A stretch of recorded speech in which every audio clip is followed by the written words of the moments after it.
மருத்துவ வரலாற்றில் ஃப்ளோரன்ஸ் நைட்டிங்கேலோடைய மிக உன்னதமான பணிகள் என்னென்னன்றதை பார்க்கலாம்.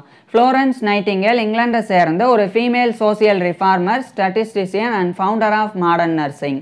இவங்க 1820 மே 12 அன்னைக்கு இட்டலியோடைய டஸ்கனியில் இருக்கிற ஃப்ளோரன்ஸில் ஒரு வசதியான குடும்பத்தில் பிறந்தாங்க. இவங்க பிறந்த ஓராண்டிலேயே இவங்களுடைய குடும்பம் இவங்களை இட்டலியிலிருந்து இங்கிலாந்துக்கு அழைச்சிட்டு போயிடுறாங்க. பின்னர் இவங்க அங்கு தான் வளரவும் வாழவும் ஆரம்பிச்சிருந்தாங்க. ஃப்ளோரன்ஸ் நைட்டிங்கேல் என்னதான் ஒரு வசதியான குடும்பத்தில் பிறந்திருந்தாலும் வசதியான வாழ்க்கையை விரும்பலை. அதுக்கு மாறாக இவங்க மருத்துவ சேவையில் ஈடுபடணும் அப்படின்னு விருப்பப்பட்டு வந்தாங்க. இதனால மெடிக்கல் ட்ரைனிங், மருத்துவ பயிற்சியையும் இவங்க பெற்றாங்க. இதை தொடர்ந்து 1853ஆம் ஆண்டு ஆகஸ்ட் 22 அன்னைக்கு இங்கிலாந்துடைய லண்டனில் இருக்கிற institution for the care of sick gentle woman அப்படின்ற ஹாஸ்பிட்டலில் ஒரு சூப்பரிண்டெண்டாக இவங்க நியமிக்கப்பட்டாங்க. இதுக்கப்புறமா அந்த ஹாஸ்பிட்டலோடைய ஒர்க்கிங் கண்டிஷன்ஸையும் பேஷண்ட்ஸ் கேரையும் இம்ப்ரூவ் பண்ணி இவங்களுடைய நிர்வாக திறமையை காட்டினாங்க. இந்த காலத்தில் தான் கிரீமியன் வாரானது நடந்து வந்தது. அந்த போரில் நிறைய இராணுவ வீரர்கள் காயம்பட்டு இறந்து போயிட்டே இருந்தாங்க. அதே மாதிரி நோய்வாய்ப்பட்டும் இறந்து போனாங்க. இதனால நிறைய மருத்துவமனைகள், குறிப்பாக மிலிட்ரி ஹாஸ்பிட்டல்ஸ் ஆனது உருவாக்கப்பட்டு வந்தது. இதன் காரணமாக அந்த மிலிட்ரி ஹாஸ்பிட்டல்ஸுக்கு ஏற்ற நிறைய மருத்துவர்களும் செவிலியர்களும் தேவைப்பட்டாங்க. இந்த நிலையில தான் ஃப்ளோரன்ஸ் நைட்டிங்கேல் ஒரு சூப்பரிண்டெண்டாக இருந்து அவங்களுடைய அந்த ஹாஸ்பிட்டலை ரொம்ப சிறப்பாக நிர்வாகம் செஞ்சு வந்தனால இவங்க அங்கே அழைக்கப்பட்டாங்க. அதாவது அந்த கிரீமியன் வாரில் பிரிட்டிஷ் ஆர்மி காயமடையும் போது அந்த இராணுவ வீரர்களுக்கு சிகிச்சை வழங்குறதுக்குண்டான செவிலியர்கள் நிறைய தேவை அப்படின்றனால ஃப்ளோரன்ஸ் நைட்டிங்கேல் அழைக்கப்பட்டாங்க. அப்போ ஃப்ளோரன்ஸ் நைட்டிங்கேல் 1854ஆம் ஆண்டு 38 பேர் கொண்ட ஒரு நர்சஸ் டீமை உருவாக்கி அதை லீட் பண்ணாங்க. லீட் பண்ணி ஃப்ளோரன்ஸ் நைட்டிங்கேல் அந்த குழுவை அழைச்சிட்டு டர்க்கியோடைய அஸ்கடாரில் இருக்கக்கூடிய செல்மியா அப்படின்ற ஒரு இடம், அந்த இடத்துல ஸ்கூட்டரி பேரக்ஸ் அப்படின்னு சொல்லி ஒரு படை முகாம்கள் இருந்தது.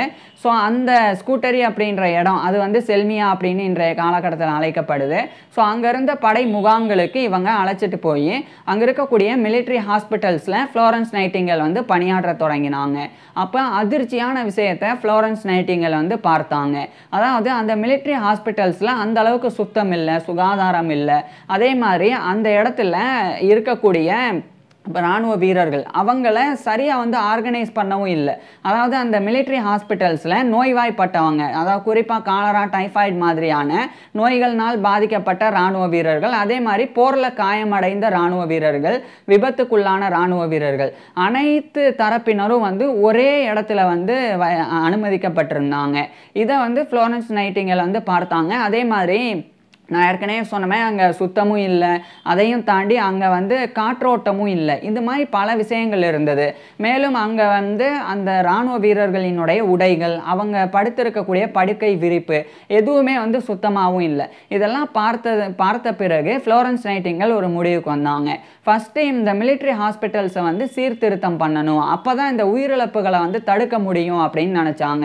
ஏன்னா அந்த காலத்திலெல்லாம் அந்த போரில் ஈடுபட்ட இராணுவ வீரர்கள் காயத்தினால் இறக்கிற இராணுவ வீரர்களை விட ப்ரிவென்டபிளான டிசீசஸ்னால பாதிக்கப்பட்டு இறக்கிறவங்களுடைய அந்த எண்ணிக்கை தான் அதிகமாக இருந்தது. உதாரணமாக இந்த காலரா, டைஃபாய்டு மாதிரியான நோய்கள் வராமலே தடுக்கலாம், ப்ரிவென்ட் பண்ண முடியும். ஆனால் அதை தடுக்காமல் அதனால் அந்த காலரானாலையும் டைஃபாய்டுனாலையும் நிறைய இராணுவ வீரர்கள் இறந்து போனாங்க. அந்த எண்ணிக்கை போரில் காயமடைஞ்சு இறக்கக்கூடிய இராணுவ வீரர்களினுடைய எண்ணிக்கையை விட ஜாஸ்தியாக இருந்தது. ஸோ இதுக்கு காரணம் அந்த இடம் சுத்தமாக இல்லாதது தான் அப்படின்றத ஃப்ளோரன்ஸ் நைட்டிங்கேல் புரிஞ்சுக்கிட்டாங்க. இதுக்கப்புறமா ஃப்ளோரன்ஸ் நைட்டிங்கேல் மெல்ல மெல்ல சில மாற்றங்களை ஏற்படுத்த தொடங்கினாங்க. முதன்மையாக இவங்க செஞ்சது காற்றோட்டமாக்கினாங்க. அந்த மருத்துவமனையில் ஜன்னல்களை திறந்து வைக்கிறது. அதுக்கப்புறமா அந்த இராணுவ வீரர்களினுடைய, குறிப்பாக நோயாளிகளாக அனுமதிக்கப்பட்டிருந்த இராணுவ வீரர்களினுடைய உடைகளை துவைக்கிறதுக்காகவும் அவங்க படுத்திருக்கக்கூடிய படுக்கை விரிப்பான்கள் அதையும் துவைக்கிறதுக்காகவும் லாண்டரிஸை இவங்க எஸ்டாப்ளிஷ் பண்ணாங்க. அதே மாதிரி இராணுவ வீரர்களுக்கு சத்தான உணவு கிடைக்கணும் அப்படின்னு அதுக்கேற்ற மாதிரி சமையல் கூடங்களையும் அந்த மிலிட்ரி ஹாஸ்பிட்டல்ஸில் ஃப்ளோரன்ஸ் நைட்டிங்கேல் வந்து அமைச்சாங்க. இப்படி பண்ணுறதன் மூலமாக நிறைய ஊட்டச்சத்து மிகுந்த உணவுகள் சூடாக சமைக்கப்பட்டு நோயாளிகளுக்கு வழங்கப்பட தொடங்கியிருந்தது. அது மட்டும் இல்லாமல் இராணுவ வீரர்களை வந்து பிரித்தாங்க. அதாவது காலரா, டைஃபாய்டு மாதிரியான நோய்கள்னால் பாதிக்கப்பட்டவங்களை தனியாக அனுமதிச்சாங்க. அதே மாதிரி காயமடைந்த இராணுவ வீரர்கள் அவங்கள தனியாக அனுமதிச்சாங்க. அதேமாதிரி உடல் உறுப்புகளை இழந்த இராணுவ வீரர்கள் அவங்கள தனியாக அனுமதிச்சாங்க. இப்படி பிரித்து அவங்க அனுமதிச்சனால மருத்துவர்கள் வந்து சிகிச்சை கொடுக்கறதுக்கு ரொம்ப ஏதுவா இருந்தது. அதே மாதிரி காலரா, டைஃபாய்டு மாதிரியான நோய்கள்னால பாதிக்கப்பட்டவங்களுடைய அந்த நோய் பரவல் வந்து மற்ற இராணுவ வீரர்களுக்கு ஏற்படாமல் இது தடுக்கப்பட்டது.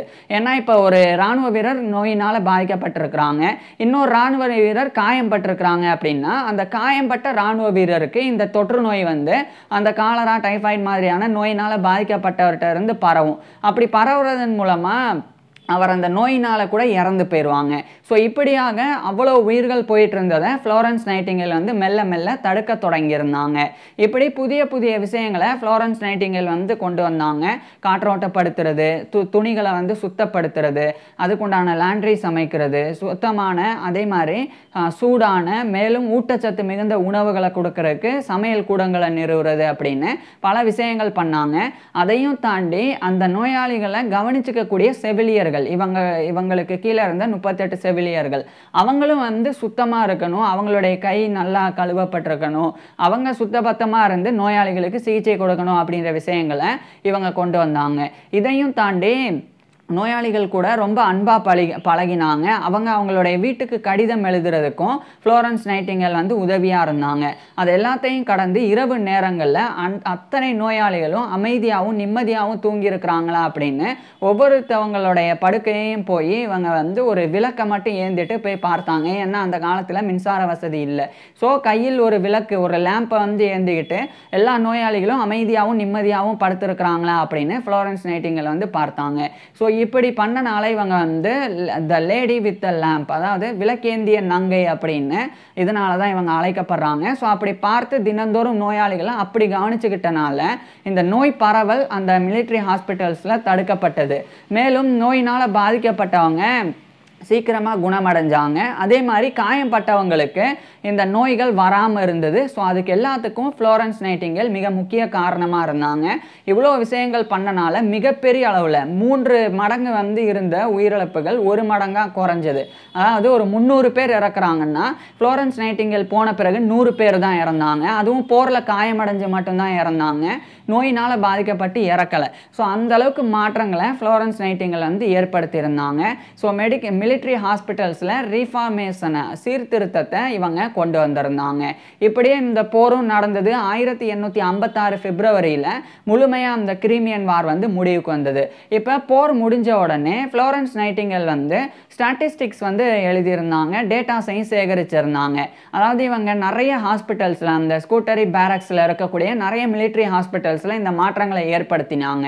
மாற்றங்களை ஏற்படுத்துறதுக்கு முன்னாடி எவ்வளோ உயிரிழப்புகள் இருந்தது, குறிப்பாக காலரா, டைஃபாய்டு மாதிரியான ப்ரிவென்டபிள் டிசீசஸ்னால எவ்வளோ உயிரிழப்புகள் இருந்தது, இந்த மாதிரியான சீர்திருத்தம் பண்ண பிறகு அது எவ்வளவா குறைஞ்சிருக்கு அப்படின்ற அந்த விஷயங்கள் எல்லாத்தையுமே இவங்க வந்து சேகரிச்சிருந்தாங்க. இதெல்லாத்தையும் இவங்க ஸ்டாட்டிஸ்டிக்ஸாக உருவாக்கியிருந்தனால இவங்க இங்கிலாந்துக்கு திரும்பின பிறகு, டர்க்கியிலேருந்து இங்கிலாந்துக்கு திரும்பின பிறகு நேரடியாக இவங்க குயின் விக்டோரியாவையும் அவங்களுடைய ஹஸ்பண்டான பிரின்ஸ் ஆல்பர்ட்டையும் சந்தித்து இந்த விஷயங்களை தெரியப்படுத்தி இந்த பிரிட்டிஷ் ஆர்மியோடைய மிலிட்ரி ஹாஸ்பிட்டல்ஸில் இந்த முன்னேற்றங்கள்லாம் ஏற்படுத்தப்படணும் அப்படின்ற அந்த விஷயத்தை ஃப்ளோரன்ஸ் நைட்டிங்கேல் வலியுறுத்தினாங்க. இதனால சானிட்டரி கமிஷன் ஒன்று அவங்க குயின் விக்டோரியா தரப்பிலிருந்து 1857ஆம் ஆண்டு மே 5 அன்னைக்கு நியமிக்கப்பட்டது. அது சானிட்டரி கமிஷன், ராயல் கமிஷன் அப்படின்னு அழைக்கப்படும். ஸோ அது நியமிக்கப்பட்ட பிறகு என்னெல்லாம் பாதிப்பு இருக்குது, இவங்க சொன்ன ஸ்டாட்டிஸ்டிக்ஸ் அது எல்லாத்தையும் அவங்க வந்து பார்க்க தொடங்கியிருந்தாங்க. அப்போ தான் ஃப்ளோரன்ஸ் நைட்டிங்கேல் வந்து ஒரு ஒர்க்கை கூட வந்து எழுதினாங்க. அதை வந்து notes on matters affecting the health efficiency and hospital administration of the British army அப்படின்ற டைட்டிலில் 830 பக்க ரிப்போர்ட் ரிப்போர்ட் ஒரு அறிக்கையை இவங்க வந்து பப்ளிஷ் பண்ணாங்க. அதை பார்த்து சானிட்டரி கமிஷன் வந்து எவ்வளோ இழப்புகள் வந்து நடந்திருக்கு அப்படின்றது எல்லாத்தையும் தெரிஞ்சுக்கிட்டாங்க. அதுக்கப்புறமா இதை தொடர்ந்து ராயல் ஆர்மி மெடிக்கல் காலேஜ் ஆனது அதுக்கப்புறம் வந்து நிறுவப்பட்டது. அதுக்கு ஃப்ளோரன்ஸ் நைட்டிங்கேல் தான் காரணம். ஏன்னா அதனால் வரைக்கும் சாதாரண மருத்துவர்கள் ராணுவ வீரர்களுக்கு சிகிச்சை கொடுத்தாங்க. அதாவது பொதுவாக நார்மலாக ஜெனரல் ஃபிசிஷியன்ஸ். ஆனால் அது அப்படி இருக்கக்கூடாது. போர்க்களம் அப்படின்றது வேற மாதிரி இருக்கும். காயமும் அடைவாங்க, விபத்துக்கும் உள்ளாவாங்க. அது போர்க்களம் அப்படின்றது ரத்தம் சிந்திய அசுத்தமான பூமி அப்படின்றனால நிறைய நோய்வாய்ப்படவும் வாய்ப்பு இருக்கு. இதனால அங்கே இருக்கக்கூடிய மெடிக்கல் கேர் வந்து வேற மாதிரி இருக்கணும் அப்படின்னு ஃப்ளோரன்ஸ் நைட்டிங்கேல் வந்து ஆசைப்பட்டாங்க.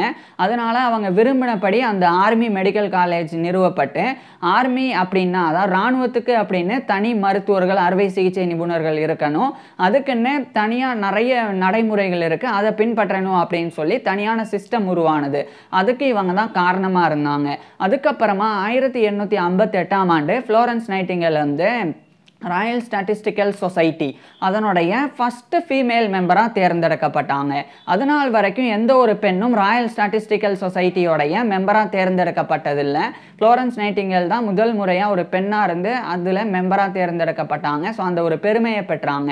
அதுக்கப்புறம் அதே 1858ஆம் ஆண்டு இவங்க வந்து காக்ஸ்கோம்ப் அப்படின்னு சொல்லி ஒரு டயக்ராம் அதை வந்து கொடுத்தாங்க. அது போலர் ஏரியா டயக்ராம் அப்படின்னு அழைக்கப்படும். அதாவது அப்படின்னா என்ன அர்த்தம்னா, ஒரு ரவுண்டு மாதிரி ஒரு வட்டம் மாதிரி இருக்கும். அந்த வட்டத்துக்கு நடுவில் இருந்து 12 பாகங்களாக அந்த வட்டம் வந்து பிரிக்கப்பட்டிருக்கும். 12 மாசத்தை குறிக்கிற மாதிரி.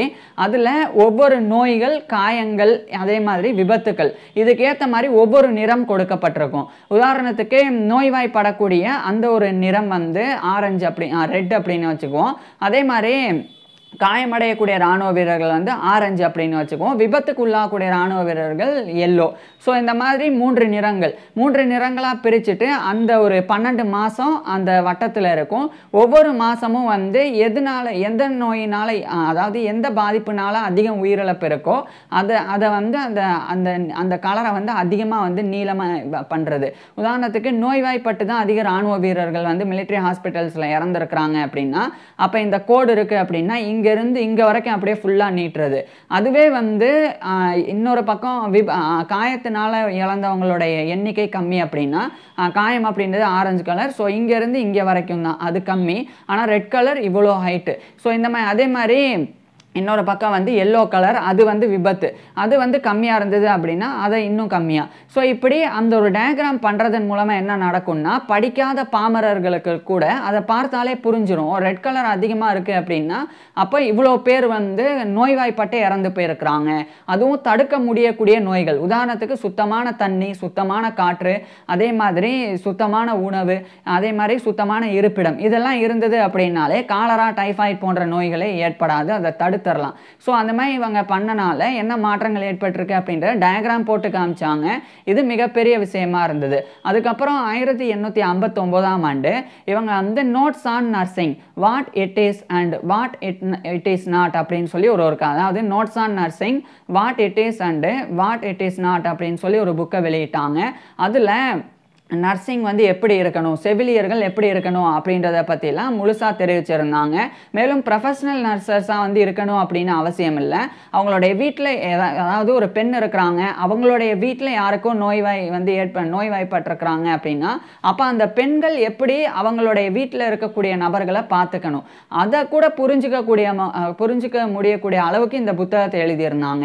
இதனால அடுத்து 100 ஆண்டுக்கும் மேலே, 100 ஆண்டுகளுக்கும் மேலே இந்த புத்தகமானது பெண்கள்னாலையும் நர்சஸ்னாலையும் பயன்பாட்டிற்கு இருந்து வந்தது. இதை தொடர்ந்து 1860ஆம் ஆண்டு இவங்க வந்து நர்சிங் நைட்டிங்கேல் ஃபண்ட் அப்படின்னு சொல்லி ஒன்று உருவாக்கி நிறைய நிதியை சேகரித்து இவங்களுடைய பணத்தையும் வச்சு 1860ஆம் ஆண்டு நைட்டிங்கேல் ஸ்கூல் ஆஃப் நர்சிங் அப்படின்னு ஒரு நர்சிங் ஸ்கூலை நிறுவினாங்க. அது Florence Nightingale faculty of nursing and midwifery அப்படின்னும் அழைக்கப்படும். ஸோ அதை நிறுவி அதுதான் வந்து first secular and professional nursing school in the world. அதாவது உலக அளவில் செவிலியர்களுக்கு பயிற்சி கொடுக்கறதுக்கு நிறுவப்பட்ட முதல் ஸ்கூல் வந்து இதுதான். அது 1860ஆம் ஆண்டு ஃப்ளோரன்ஸ் நைட்டிங்கேல் தான் நிறுவினாங்க. ஏன்னா அதனால் வரைக்கும் நர்சஸ் அப்படின்னா படிக்காதவங்களும் இருந்தாங்க, பாமரர்களும் இருந்தாங்க, சில பேர் வந்து குடிகாரர்கள், அந்த மாதிரி இருந்தவங்க கூட நர்சஸாக வந்து இருந்தாங்க. அந்த செவிலியர் பணியை வந்து வந்து செஞ்சாங்க. ஸோ ஒரு முறைப்படுத்தப்படவே இல்லை. இது ஒரு ட்ரைனிங் எடுத்துக்கணும், இதுக்குன்னு படிப்பு இருக்குது அப்படின்னு ஒன்றுமே கிடையாது. யார் வேணால் நர்சஸாக இருக்கலாம், அந்த மாதிரி இருந்தது. நர்ஸாக இருக்கலாம் யார் வேணால், அந்த மாதிரி இருந்தது. அதை மாற்றி நல்லா படிக்கணும், நர்சிங்குக்கு அப்படின்னு ட்ரைனிங் கொடுக்கணும், அதுக்கு ப்ராப்பராக இருக்கணும் அப்படின்ற அந்த நடைமுறையை ஃப்ளோரன்ஸ் நைட்டிங்கேல் உருவாக்கினாங்க. அதே மாதிரி டிஸ்ட்ரிக்ட் நர்சிங் அப்படின்னு ஒன்று கொண்டு வந்தாங்க. வீட்டில் நோய்வாய்ப்படக்கூடியவங்களை வீட்டிலேயே எப்படி பார்த்துக்கிறது, அது மாதிரி பல விஷயங்களை இவங்க கொண்டு வந்தாங்க. இதனாலேயே ஃபவுண்டர் ஆஃப் மாடர்ன் நர்சிங் அப்படின்னு இவங்க வந்து போற்றப்படுறாங்க. ஸோ இப்பேற்பட்ட இவங்களுக்கு நிறைய விருதுகள் வந்து வழங்கப்பட்டது. குறிப்பாக வந்து சில சில கௌரவங்கள் பிரிட்டிஷ் தரப்பிலிருந்து வழங்கப்பட்டது. இருப்பினும் இவங்க 1910 ஆகஸ்ட் 13 அன்னைக்கு இவங்களுடைய 90 வயசில் இறந்து போனாங்க.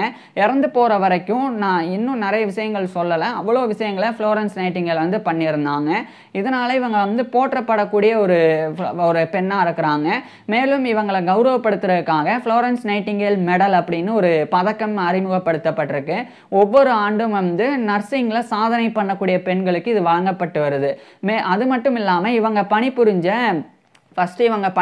Institution for the care of sick gentle woman அப்படின்ற மருத்துவமனை, அது இன்றைய காலத்தில் நைட்டிங்கேல் ஹாஸ்பிட்டல் அப்படின்னு அழைக்கப்படுது. அது லண்டனில் இருக்கிற மேரிலிபோனில் வந்து இருக்குது. அது மட்டும் இல்லாமல் இவங்களால நிறுவப்பட்ட இந்த நைட்டிங்கேல் ஸ்கூல், அது வந்து இவங்க லண்டனில் இருக்கிற செயின்ட் தாமஸ் ஹாஸ்பிட்டலில் நிறுவியிருந்தாங்க. அது இன்றைய காலகட்டத்தில் கிங்ஸ் காலேஜ் ஹாஸ்பிட்டலுடைய அங்கமாக இருக்குது. இது மாதிரி பல விஷயங்கள் வந்து செய்யப்பட்டிருக்கு. இதெல்லாம் கடந்து இன்டர்நேஷனல் நர்சஸ் டே, அது வந்து வருடம் மே 12 அன்னைக்கு கொண்டாடப்பட்டு வருது. அது ஃப்ளோரன்ஸ் நைட்டிங்கேலுடைய பர்த்டே. அதை வந்து நினைவு கூறும் விதமாக செவிலியர்களினுடைய தினமானது வருடம் மே 12 அன்னைக்கு கொண்டாடப்பட்டு வருது.